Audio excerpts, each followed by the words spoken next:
how to add widget on Zendesk. Hey guys, in today's video, I'm going to show you how to add a widget on Zendesk. So make sure to watch this video till the end and let's get started. First, head over to the Zendesk website and click on the Sign In button at the top right corner. Enter your email and password, then log into your account. Now once you're logged in, go to the top menu and click on Zendesk Products. From the drop-down, select Admin Center. Inside the Admin Center, look at the left sidebar and click on Channels. This will expand more options here. Choose Messaging and Social.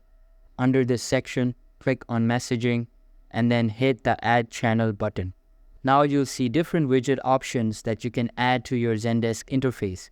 You can select from chat widgets, feedback forms, or support options depending on your need.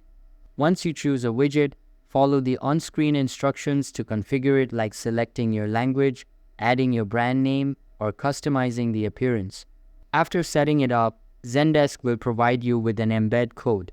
You can copy this code and paste it into your website's HTML to activate the widget on your site. Once done, your widget is now live and ready to interact with your customers directly from your website. And that's all for the video.